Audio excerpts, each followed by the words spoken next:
اعوذ باللہ من الشیطان اللعین الرجیم بسم اللہ الرحمن الرحیم الحمدللہ رب العالمین والصلاة والسلام علی اشرف الانبیاء والمرسلین وخاتم النبیین مولانا بالقاسم محمد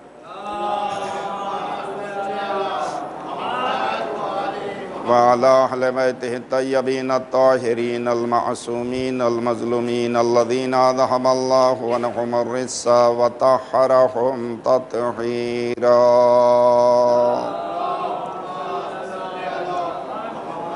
أما بعد فقد قال سبحانه تبارك وتعالى في محكم كتابه ومتقن خطابه وقوله الحق. بسم الله الرحمن الرحيم. لن تنالوا البر حتى تنفقوا مما تحبون. صلوات پڑھ دے محمد وآلہ. عزیزان گرامی، پہلی ماہ محرم سے لے کر ابھی تک جو ایام محرم کے دن گزرے ہیں، ہماری اور آپ کی گفتگو جو ہے اس بات پر جاری اور ساری ہے کہ مجلس عزائے حسین کا ہمیں اور آپ کو فائدہ کیا ہے، یہاں پر آنے والوں کے لیے ائمہ معصومین علیہم السلام نے کیا کیا فائدہ بیان کیا ہے. کہا ہے یہاں پر آنے والا جب یہاں سے جاتا ہے تو وہ گنہگار نہیں رہ جاتا. اللہ مجلس حسین کی برکت میں اس کے سارے گناہوں کو معاف کر دیا کرتا ہے. اس مجلس کو تشبیہ دی گئی ہے عرفات سے کہ انہو عرفہ، یعنی جس طریقے سے اعمال عرفہ انجام دینے کے بعد، عرفات کے میدان کے اعمال انجام دینے کے بعد انسان گنہگار نہیں رہ جاتا، اللہ اس کے گناہوں کو معاف کر دیتا ہے. اسی طریقے سے فرش عزائے حسین پر آنے والوں کے لیے یہ نوید ہے، یہ خوشخبری ہے کہ پروردگار عالم یہاں پر آنے والوں کے سارے گناہوں کو کیا کر دیتا ہے؟ معاف کر دیتا ہے. عزیزان گرامی، ہم اور آپ اس کو بہت آسان سمجھتے ہیں. کوئی جا کے جناب آدم سے پوچھے کہ ایک ترک اولا ہوا تھا اور اس کی معافی اور تلافی میں جو ہے جناب آدم کے 300 برس گزر گئے تھے. کتنے برس گزر گئے تھے؟ 300 برس گزر گئے تھے، مگر رو رہے ہیں، گڑ گڑا رہے ہیں اور ان کی توبہ معاف نہیں ہو رہی ہے. تو اللہ نے آخر میں جبرائیل کو بھیجا اور کہا اے جبرائیل، جا کے جناب آدم کو یہ خبر دے دو، قیامت تک یوں ہی مانگتے رہو گے، میں تمہیں معاف کرنے والا نہیں ہوں. بس ایک راستہ بتائے دے رہا ہوں، ان کے توسل اور ان کے وسیلے اور ان کے ذریعے سے مانگو گے، میں تمہاری گناہ کو کیا کروں گا؟ معاف کر دوں گا. جبریل کے ذریعے یہ پیغام اللہ نے آدم تک بھیجا. کہا وہ ہستیاں کون ہیں؟ وہ کہا علی و فاطمہ زہرا سلام اللہ علیہا اور ان کے بیٹے امام حسن اور امام حسین علیہ السلام اور ان کے بابا رحمت للعالمین حضرت محمد مصطفیٰ صلی اللہ علیہ وآلہ وسلم. تب جا کر کے پروردگار نے جناب آدم کے کیا کیا؟ گناہ کو معاف کیا. ہمارے اور آپ کے لیے یہ حدیث جو ائمہ معصومین علیہم السلام نے بیان فرمائی ہے، اور کتنا آسان راستہ ہمارے اور آپ کے لیے بیان فرما دیا ہے. گنہگار ہو کہیں نہ جانا، در حسین پر آ جانا، اللہ تمہاری گناہ کو کیا کرے گا؟ معاف کر دے گا. اس کے باوجود ہم اور آپ کتنی کسالت کرتے ہیں، کتنی کنجوسی کرتے ہیں، کتنا جو ہے وہ کرتے ہیں، جائیں یا نہ جائیں، اس مجلس میں شرکت کریں کہ اس مجلس میں شرکت کریں، یا آج پہلی تاریخ ہے، چاند رات ہے، انشاءاللہ دھیرے دھیرے ہم اپنے ذہن کو آمادہ کریں گے، دل کو آمادہ کریں گے، پھر انشاءاللہ قدم نکالیں گے۔ بہت سے لوگ ایسے ہیں جو کہتے ہیں جانے دو 7 دن نہ صحیح 9ویں دن داخل ہو جائیں گے، 10ویں دن داخل ہو جائیں گے، لیکن ہر عمل کے لیے مولا متقیان حضرت علی ابن ابی طالب علیہ السلام نے فرمایا ہے کہ آخری عمل سمجھ کر کے انجام دینا، شاید اب یہ عمل تمہیں انجام دینے کی نوبت مہلت نہ ملے۔ لہذا عزیزان گرامی، عزائے سید الشہداء میں ایام عزا یعنی ماہ محرم کا ہر ایک دن جو ہے وہ قیمتی سمجھیے گا اور شرکت کر لیجئے گا۔ شرکت کرنے کے بعد اللہ آپ کے گناہ کو کیا کرے گا؟ معاف کر دے گا، پاک و پاکیزہ اللہ آپ کو بنا دے گا۔ بہت سے افراد جو ہیں وہ گھروں میں بیٹھ کر کے جو ہے مجلس حسین کو جو ہے ٹیلی ویژن سے سنتے ہیں، یا جو نشر کیا جاتا ہے اسے بیٹھ کر کے گھروں میں سنتے ہیں۔ میں ہاتھ جوڑ کر کے عرض کروں گا، یہ یاد رکھیے گا، گھروں میں آپ کو وہ ثواب ملنے والا نہیں ہے جو فرش عزائے حسین پر آپ کو ملنے والا ہے۔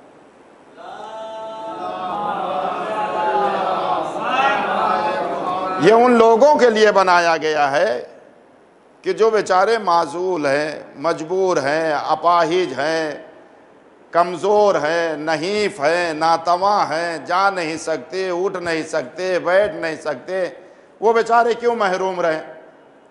جیسے حسین کی زیارت کے لیے کربلا کے لیے کہا گیا ہے کہ سب آؤ ہماری زیارت کے لیے، مگر وہ بیچارے جو ایک وقت کھانا کھاتے ہیں، ایک وقت فاقہ کرتے ہیں، وہ کیسے جائیں؟ تو امام نے کہا گھبرانا نہیں، اپنے گھر کی چوکھٹ پر یا چھت پر جا کر کے میری طرف رک کر کے مجھے ایک سلام کر دینا، السلام علیکہ یا ابا عبداللہ الحسین۔ تو عزیزان گرامی، یہاں پر یہ ہے عمل کی جزا۔ کہا گھر میں نہ بیٹھنا، مجلس سنو گے ثواب ملے گا، مگر نوجوان ہو، جوان ہو، تندرست ہو، شباب ہے، رانائی ہے، طاقت ہے، قوت ہے بدن میں، تمام چیزیں ہونے کے باوجود اس کا مطلب یہ ہے کہ تم نے فرش عزائے حسین کو اہمیت نہیں دی، تم گھر میں بیٹھے رہے، مجلس حسین سن کر کے تم کھائے اور تم سو گئے، ایک قدم کی زحمت کو بھی تم نے برداشت نہ کیا۔ یہ یاد رکھیے گا، یہ یاد رکھیے گا، مولا متقیان حضرت علی ابن ابی طالب علیہ السلام نے بیان فرمایا ہے کہ مومن کو سلام کرنا ثواب ہے اور ہاتھ ملانا ایک الگ تاثیر رکھتا ہے۔ اس کا اثر کیا ہے؟ الگ ہے۔ بہت سے افراد کیا ہیں، میں کیوں یہ بات کہہ رہا ہوں مولا کائنات کی؟ اس لیے کہ گھر میں سننا ثواب ہے، میں یہ نہیں کہتا کہ ثواب سے آپ محروم ہیں، مگر وہ ثواب جو اہل بیت دینے والے ہیں، وہ ثواب جو ائمہ معصومین عطا کرنے والے ہیں، وہ ثواب جو اللہ دینے والا ہے، شاید اس ثواب کے اس معراج پر آپ نہ پہنچے۔ لہذا گھروں کو چھوڑیے، فرش عزائے حسین پر آئیے۔ رحمت للعالمین نے فرمایا ہے کہ جب ہمارے چاہنے والوں کا اجتماع ہوتا ہے روئے زمین پر، چاہے وہ مجلس کی صورت میں ہو، چاہے وہ اجتماع جو ہے نماز جماعت کی صورت میں ہو، چاہے وہ اجتماع جو ہے محفل کی صورت میں ہو، یہ یاد رکھنا تمہارے آنے سے پہلے اللہ وہاں فرشتہ نازل کر دیتا ہے، پہلا بشر آتا ہے، فرشتہ حصار کر کے بیٹھ جاتا ہے جب تک آخری بشر نہ آ جائے، پھر اس کے بعد پروردگار عالم حکم دیتا ہے کہ ان تمام بندوں کے حق میں تم توبہ استغفار کرو تاکہ میں تمہاری توبہ استغفار کو قبول کروں۔ عزیزان گرامی، یہ ہے مرتبہ آپ کا۔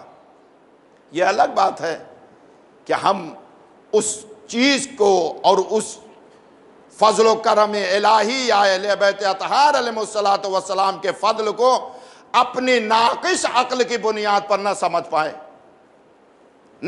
پائیں کہ کیا ہے۔ میں نے شاید واقعہ ابتدائی مجلس میں سنایا تھا آغا حسین بروجردی کا۔ آج ہم اور آپ اگر کسی سے اس بات کو کہیں، شاید وہ سامنے نہ مسکرائے، دو چار قدم جا کر کے مسکرا ضرور دے گا۔ مولانا نہ معلوم کون سی دقیانوسی والی بات کر رہے ہیں، زمانہ اور سائنس یا ٹیکنالوجی اتنی ترقی کر گئی ہے، یہ ساری چیزیں آ گئیں وغیرہ وغیرہ وغیرہ وغیرہ۔ آ گئے حسین بروجردی، بہت پائے کے عالم، مجتہد، فقہ، مرجع تقلید۔ ان کا یہ بیان ہے کہ میری آنکھوں سے روشنی کم ہو گئی تھی، یعنی نہ کے برابر ہو گئی تھی، کروں تو کیا کروں، کہاں جاؤں، کس سے علاج کراؤں وغیرہ وغیرہ، یہ انسان سوچتا رہتا ہے۔ اسی فکر و فکریات میں وہ بیچارے رہتے تھے۔ ایک دن رات میں عالم خواب میں دیکھا رحمت للعالمین حضرت محمد مصطفیٰ صلی اللہ علیہ وآلہ وسلم۔ کہا حسین بروجردی تم بہت پریشان حال ہو، تمہاری آنکھوں کی روشنی کم ہو گئی ہے۔ کہا ہاں میرے آقا میں بہت پریشان حال ہوں۔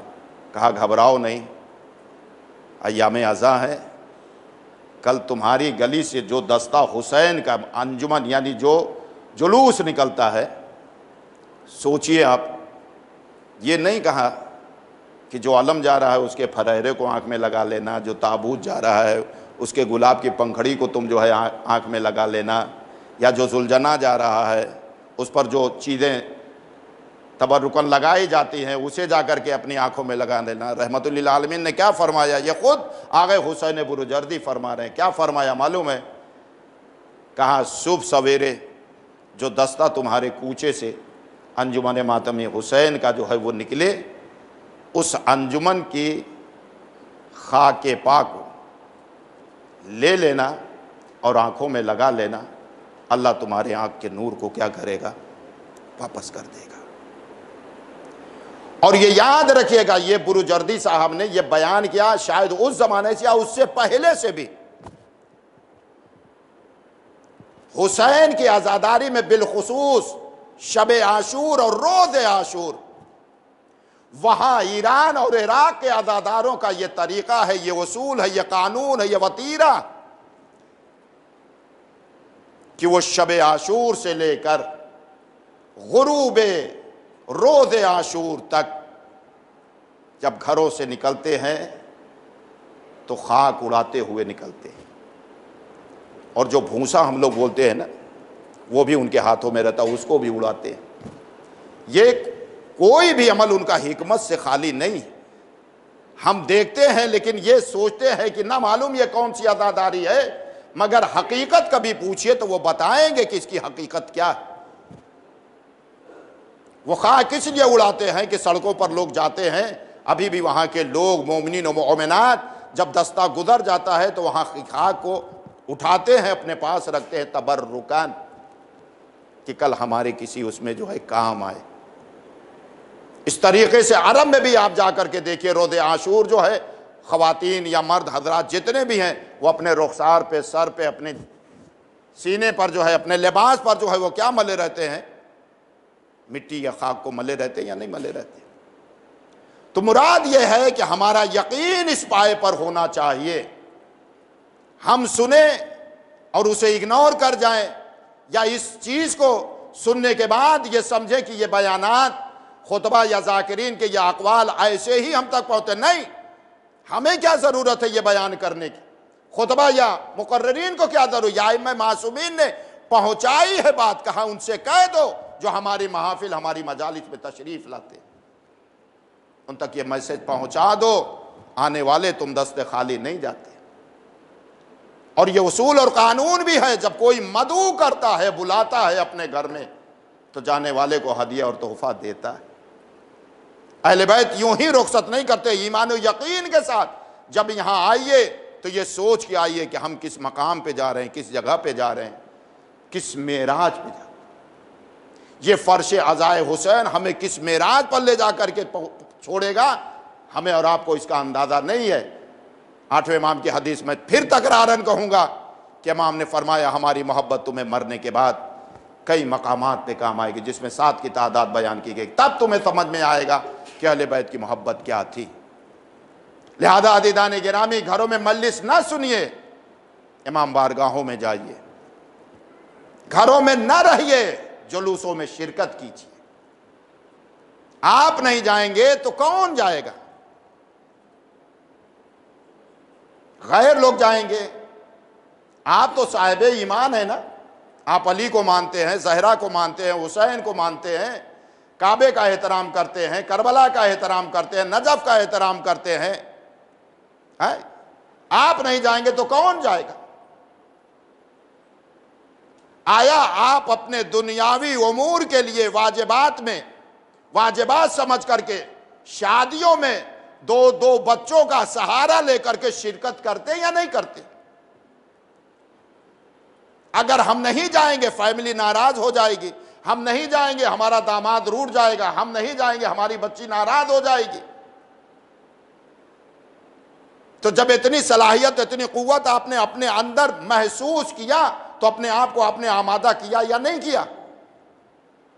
لیکن وہ حضرات جو تھوڑے سے اس میں جو ہے گھر میں بیٹھ جاتے ہیں، اور حقیقت میں یہ جو چلایا گیا ہے ڈش کے ذریعے کہ مجلس گھروں گھروں میں پہنچائی جائے، یہ اس لیے نہیں ہے کہ جوان اور نوجوان بیٹھ کر کے گھر میں سنیں، نہیں، وہ بیچارے جو پریشان ہیں، محتاج ہیں، بیچارے چل نہیں سکتے، پھر نہیں سکتے، ہر طرح کی محتاجی ہے ان کے پاس، وہ گھروں میں بیٹھ کر کے کم سے کم محروم نہ رہیں، بیٹھیں۔ وہاں کے بھی آداب ہیں، کسی کے حسین ہو رہا ہے، ٹی وی ہو رہی ہے، آپ گھر میں جو ہے بیٹھے ہوئے ہیں۔ میں امام بارگاہ کے بھی جو ہے مخالفت کرتا ہوں، وہ امام بارگاہ جو گھروں میں بنائی جاتی ہے، آیا آپ ہر لمحہ ہر لحظہ اس کا احترام ملحوظ خاطر رکھتے ہیں؟ رکھتے ہیں آپ فخریہ 4 آدمی کے سامنے بیان کرتے، ہمارے گھر میں ممبر بنایا گیا، تعزیہ رکھا گیا، علم رکھا گیا، وغیرہ وغیرہ، کیا آپ اس کے تمام آداب اور وہ ساری چیزیں آپ اپنے اس میں ملحوظ خاطر رکھتے ہیں کہ ہاں بھائی کیا ہونا چاہیے، کیا نہیں ہونا چاہیے، اس کا احترام باقی ہے یا باقی نہیں ہے؟ بچے وہاں کھیلتے ہیں، بچے وہاں گالیاں دیتے ہیں، وہاں ٹی وی چلتی ہے، وہاں پر کیا کہتے ہیں آپ کے سیریل دیکھا جاتا ہے، وغیرہ وغیرہ، آیا احترام ہے اپنی جگہ؟ غلط۔ اگر آپ نے ایسا اپنے گھر میں کیا ہے تو وہ احترام باقی رکھو، وہ پاکیزگی، وہ طہارت باقی رکھو، وہ آداب، وہ پاس و لحاظ باقی رکھو۔ گھر میں پھر جھوٹ نہ بولو، گھر میں پھر بچوں کو یوں ہی آزاد نہ چھوڑ دو، گھر میں ٹی وی کا ریموٹ غائب کر دو، بچوں کو سیریل اور دوسری چیزیں نہ دیکھنے دو۔ امام بارگاہ کھلی ہوئی ہے، اور یہ مت سمجھنا کہ جب تم نے اپنے گھر کو امام بارگاہ بنا دیا ہے تو یہ یاد رکھنا کہ شہزادی فاطمہ الزہرا سلام اللہ کیوں وہ کہتی ہیں کہ جب سے میرا لال مارا گیا ہے میں اپنے قبر میں چین اور سکون سے نہیں، میں ہر اس جگہ جاتی ہوں جہاں میرے لال کے فرش ادا بچھائی جاتی ہے۔ چوتھے امام کا واقعہ آپ نے سنا یا نہیں سنا ہے؟ عزیزان گرامی، یہ فخر کی بات نہیں ہے کہ ہم نے اپنے گھر کو عزا خانہ بنا دیا، نہیں، وہ تمام آداب، وہ تہذیب جو شان اہل بیت اطہار علیہ السلام کے مطابق ہے، اس پہ عمل کیجیے، نہیں تو امام بارگاہ بڑھا دیجیے، بی بی آپ سے خوش ہوں گی، ناراض نہیں ہوں گی، لیکن اگر گھر میں رکھا ہے امام بارگاہ، آپ نے ممبر بنا کر کے رکھا ہے، تو یہ تمام احترام آپ کو ملحوظ خاطر رکھنا پڑے گا۔ بس عزیزان گرامی بات کو ختم کروں گا۔ چوتھے امام حضرت امام زین العابدین علیہ السلام جب مدینے گئے اور کسی نے دعوت دی کہ مولا بیٹے یا بیٹی کی جس کی بھی شادی ہو آپ آئیں گے، کہا نہیں، جب سے میرا بابا مارا گیا ہے میں نے خوشیوں میں جانا ترک کر دیا، چھوڑ دیا۔ کہا پھر آپ کیسے آئیں گے؟ کہا اگر میرے بابا کی مجلس کرو گے تو میں ضرور آؤں گا۔ یعنی امام نے اپنے اس عمل سے ثابت کر دیا کہ جہاں میرے بابا کی مجلس ہوتی ہے میں وہاں آتا ہوں۔ شہزادی نے وقت رخصت امام حسین علیہ السلام جب مدینے سے چل رہے تھے، اپنی ماں کی قبر پر گئے تھے، تو کیا کہہ کے چلے تھے؟ کہا اماں جا تو رہا ہوں مگر جب مدد کے لیے پکاروں تو ضرور آ جانا، اماں میری مدد کو ضرور آئیے گا۔ راوی کہتا ہے کہ امام حسین جب گھوڑے کی زین سے زمین پر تشریف لا رہے تھے آواز دی تھی اماں میری مدد کو. یہ سب دلیل ہے کہ حسین کی ماں بے چین ہے، حسین کی ماں تڑپ رہی ہے. یعنی آ کر کے زہرا نے یہ بتلا دیا کہ حسین جہاں تو رہے گا وہاں تیری ماں رہے گی، تجھے ماں تنہا نہیں چھوڑے گی. بس عزیزان گرامی وقت تمام ہوا. یہ میں اس لیے کہہ رہا ہوں یہ باتیں کہ آداب کے خلاف ہے. اگر ہم نے گھر کو امام بارگاہ بنایا ہے، ممبر سجایا ہے، تعزیہ لگایا ہے، تعزیہ بنا کر کے رکھا ہے، زری رکھی ہے، علم سجایا ہے، وغیرہ وغیرہ وغیرہ وغیرہ جتنی بھی چیزیں ہوتی ہیں، خوشی کی بات اس وقت ہے کہ جب آپ نے عزاخانہ بنایا ہے تو اس کے آداب اور اس کی وہ چیزیں جو ہیں اپنی جگہ باقی رہیں، قائم رہیں. لیکن میں نے خود اپنی آنکھوں سے دیکھا، میں کسی کو کیا کہوں.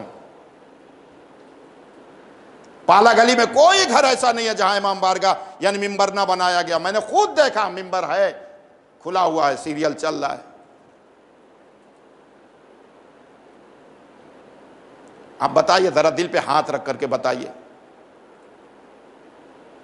آیا اس بات کی اجازت دے رہا ہے یہ ممبر، یہ جو گھر میں آپ نے بنا کر کے رکھا ہے کہ آپ ایسے عمل کو انجام دیں گھر میں؟ نہیں عزیز، اگر ہے تو اس کا احترام آپ کو کرنا پڑے گا. ظاہر آپ سے اس عمل سے خوش نہیں ہوں گی. ہو سکتا ہے، میں یقین کے ساتھ کہہ رہا ہوں، شاید ہم ثواب کے لیے یہ کر رہے ہیں، وہ ہمارے اوپر عذاب بنتا جا رہا ہے، عذاب بنتا جا رہا ہے. لہذا خوشی اس بات کی ہونی چاہیے کہ ہم اپنے چھوٹے ہی گھر میں حسین کے امام بارگاہ تو بنائیں، مگر وہ تمام چیزیں جو ہیں جو حسین کو پسند ہے، اہل بیت کو پسند ہے، یہ 2 مہینہ 8 دن وہ چیزیں ہمارے گھر میں انجام نہ پائیں. تب تو یہ بنانا صحیح ہے. اگر ہے اس کے برعکس تو میں قطعاً کہہ رہا ہوں صحیح نہیں ہے، غلط ہے تو ممبر گھر سے بڑھا دو. حسین کی ماں تمہیں دعا دے گی، دعا دیں گی، بد دعا نہیں دے گی. لیکن اگر رکھنے کے بعد اس کے برعکس تم عمل انجام دے رہے ہو تو شاید مادر حسین منہ پھیر کر کے چلی جائے. بس اب اس سے زیادہ کچھ بھی نہیں کہوں گا، بات کو ختم کروں گا.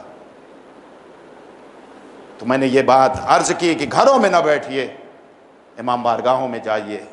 یہاں کی تاثیر الگ ہے، اثر الگ ہے. کہا مومن کو، مولا کائنات سے سوال کیا کیا مومن کو سلام کرنے سے تمام چیزیں تمام نہیں ہو جاتی؟ امام نے فرمایا ہاں سلام کرو، اس کا ثواب الگ ہے، مگر جب تم ہاتھ ملاتے ہو اس کی تاثیر الگ ہے. اللہ تمہارے سارے گناہوں کو معاف کرتا ہے. اللہ اکبر. حسین کو یہاں سے سلام کرو، ثواب ہے، پورا اجر ملے گا، مگر سیو کوشش کر کے کربلا جا کر کے ذریعے امام حسین کو ہاتھ لگاؤ گے، اس کی تاثیر الگ ہو جائے گی. عزیزو یوں ہی نہیں چھوڑا گیا، یوں ہی نہیں کہا گیا ہے جیسے بھی ہو اپنے آپ کو کربلا پہنچا دو. اگر کچھ نہیں رکھا تو کیوں بلایا ہے؟ کہا ایک ایک قدم پر حج اور عمرے کا ثواب پروردگار عالم ظاہرین حسین کو عطا کرتا. جا کے پڑھیے حدیثوں میں کتنا اجر و ثواب رکھا گیا. لہذا ہاتھ جوڑ کر کے عرض کروں گا 4 یا 5 دن اور عشر اولا تمام ہو رہا ہے. 2 مہینہ ہمارے اور آپ کے درمیان کیسی پابندیاں حائل ہو گئی تھی.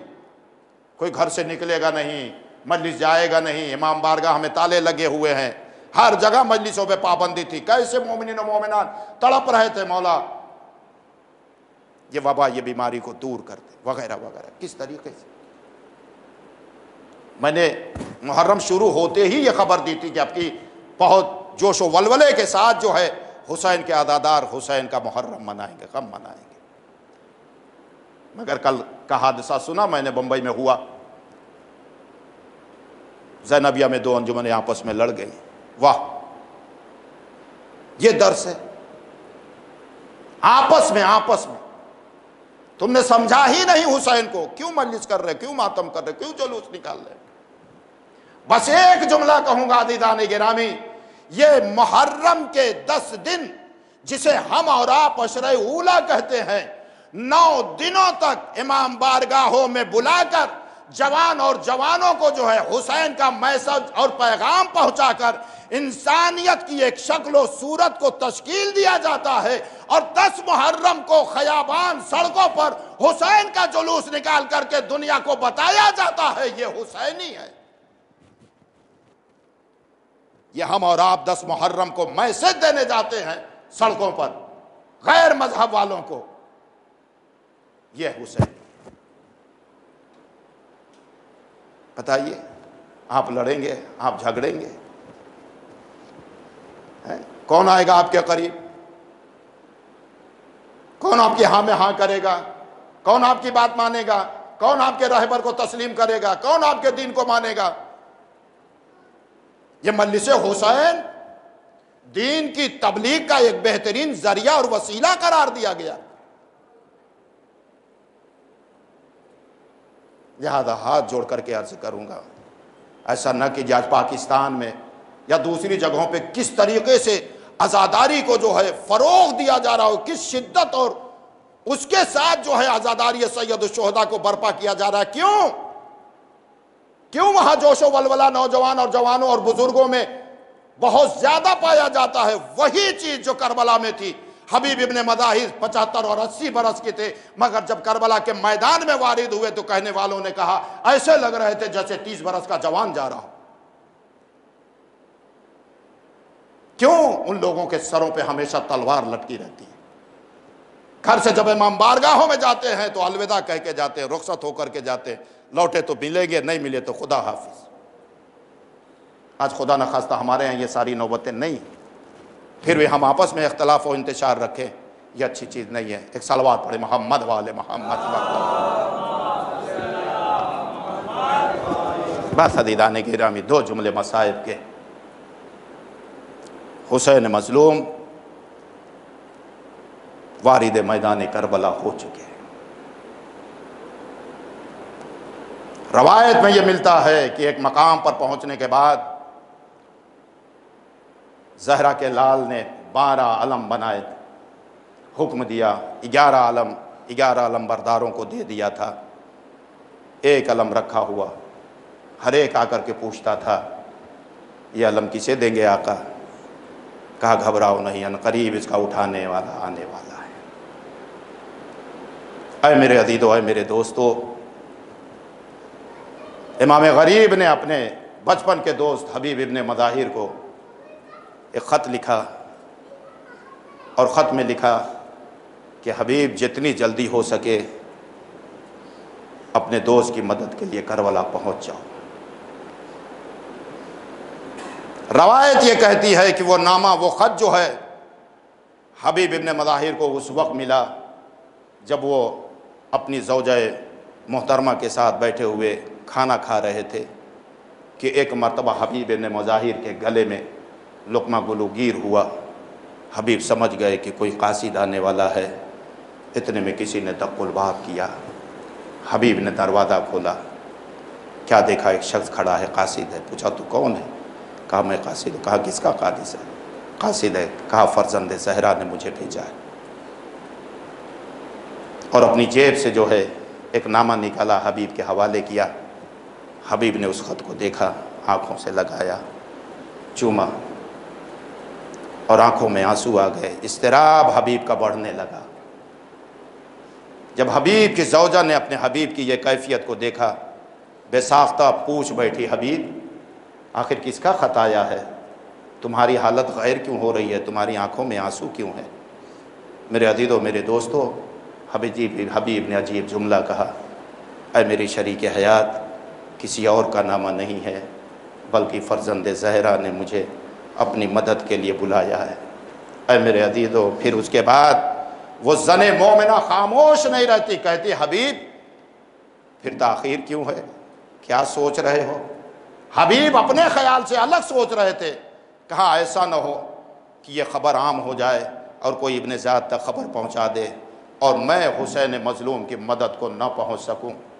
حبیب نے کہا کہ دیکھو میں اس کام میں پڑھنا نہیں چاہتا، بس یہ سننا تھا۔ روایت نے عجیب جملہ نقل کیا، زن مومنہ بپھر گئی اور اپنی جگہ سے بلند ہوئی اور کہا حبیب تم ایسا سوچ رہے ہو، ایسا کہہ رہے ہو، یہ میری رضا تم لے لو، اپنی تلوار مجھے دو، میں فرزند زہرا کی مدد کے لیے جاؤں گا۔ جب حبیب نے اپنی زوجہ کے اس جوش اور ولولے کو دیکھا، کہا نہیں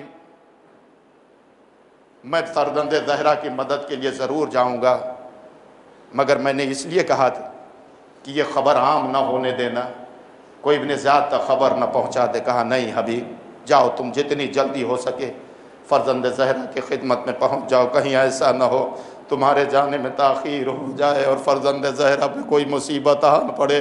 حبیب رود محشر ہم رسول اللہ کو کیا جواب دیں گے؟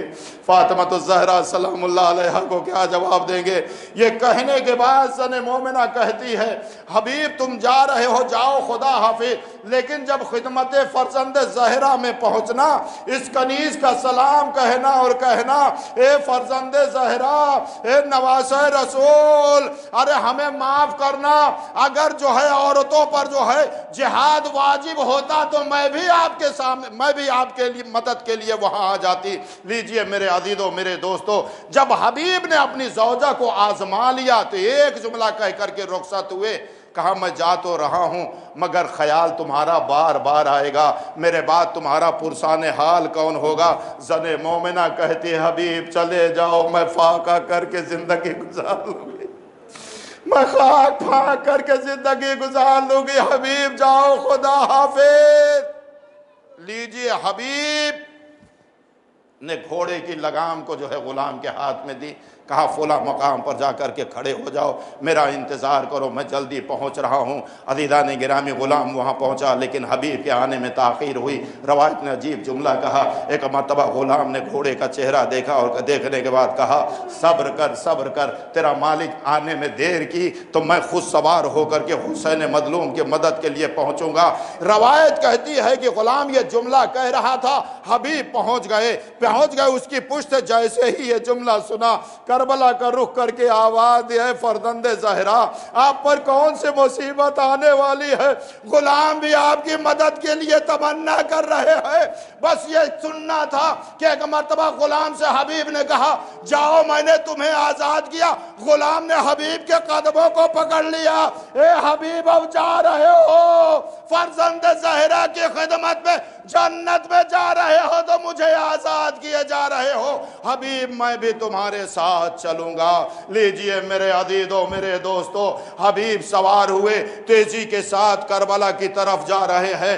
ایک مرتبہ گرد و غبار کا پردہ چاک ہوا، دامن گرد چاک ہوئی۔ ایک مرتبہ امام نے کیا دیکھا اور دیکھنے کے بعد عجیب جملہ کہا، اے میرے عباس، اے میرے علی اکبر، اے میرے ساتھیوں، میرا انتظار ختم ہوا، دیکھو وہ میرا دوست حبیب آ رہا ہے، میرا دوست حبیب آ رہا ہے۔ عجیب آداب اسلامی امام حسین علیہ السلام نے ایسے ماحول میں، ایسے مقام پر بھی اس آداب کو جو رسول اللہ بتلا کے گئے تھے فراموش نہ کیا۔ آنے والے کا استقبال کیا جاتا ہے۔ ایک مرتبہ آواز دی عباس بڑھو، حبیب کا استقبال کرو، علی اکبر آگے بڑھو، حبیب کا استقبال کرو۔ لیجئے عباس و علی اکبر آگے بڑھے، استقبال کیا، حبیب کو اپنے ہمراہ لے کر کے امام علی کی خدمت میں آن پہنچے۔ جیسے ہی امام علی جناب حسین کی خدمت میں حبیب پہنچے ہیں، ایک مرتبہ روایت کہتی ہے ساتھیوں میں جو ہے وہ خوشی کی لہر دوڑنے لگی۔ یہ خوشی کی آواز خیمہ جناب زینب میں پہنچی ہے۔ جناب زینب نے تڑپ کر کے فضہ کو قریب بلایا، فضہ کو قریب بلانے کے بعد عجیب بات کہی ہے، بنت علی نے عجیب بات کہی، فضہ لگ رہا ہے میرے بھائی کا کوئی مددگار آیا ہوا ہے، میرے بھائیوں کے ساتھیوں دلوں میں یہ خوشی کی لہر کیسی؟ جاؤ فضا پر پتہ لگا کر کے آؤ۔ فضا خیمے سے باہر آئی، ساتھیوں سے پوچھا کہاں حافظہ مبارک ہو؟ ارے حسین کا ساتھی حبیب آ گیا۔ یہ خبر جناب زینب تک فضا نے پہنچائی۔ علی کی بیٹی تڑپ گئی، کہا فضا ارے حبیب کو میرا سلام کہو نا۔ یہ لیجئے فضا نے آگے آواز دی، اے حبیب علی کی بیٹی تمہیں سلام کہہ رہی ہے۔ جیسے ہی حبیب نے اس جملے کو سنا، امامہ سر سے زمین پر پھینکا، ہاتھوں کو آسمان کی طرف بلند کیا، اے میرے پروردگار آج آل رسول پر ایسا وقت آ گیا کہ شہزادیاں ہم غلاموں کو سلام کہلا رہے۔ سیعلم الذین ظلموا ای منقلب ینقلبون انا للہ و انا الیہ راجعون۔ الہی بحق زہرا وابیہا وبعلہا وبنیہا وسر المستودع فیہا، پروردگارہ ہماری اس عبادت کو قبول فرما، پروردگارہ ہماری گناہ صغیرہ و گناہ کبیرہ کو معاف فرما۔ نظر علی امام بارگاہ کے منتظمین و خدامین کی تمام تر حاجتوں کو قبول فرما، ان کی خدمت کو جو ہے اپنی بارگاہ میں قبول فرما۔ پروردگارہ ان سب کی مشکلات و پریشانیوں کو دور فرما، ان سب کو صحت و سلامتی عطا فرما۔ حاضرین کی تمام تر دعاؤں کو جو شرعی ہے میرے معبود اپنی بارگاہ میں امام حسین کے صدقے میں قبول فرما۔ پروردگارہ آئے ہوئے تمام مومنین و مومنات کو تمام آفات و بلیات سے محفوظ فرما، ان کی ہر حاجتوں، ہر تمناؤں، ہر ضرورتوں کو پوری فرما۔ پروردگارہ بحق محمد و آل محمد جہاں کہیں بھی حسین کے عزادار حسین کی عزاداری منا رہے ہیں میرے پروردگار، ان عزاداروں کی حفاظت فرما، ان سب کو دشمن کے شر سے محفوظ فرما۔ پروردگارہ بحق محمد و آل محمد مریضوں کو شفاء کامل و عاجل عنایت فرما۔ پروردگارہ مرحومین کی مغفرت فرما، ان سب کو جوار معصومین میں جگہ مرحمت فرما۔ یوسف زہرا حضرت ولی عصر کے ظہور میں تعجیل فرما، ہم سب کو ان کے آبان و انصار میں شمار فرما۔ ماتم حسین۔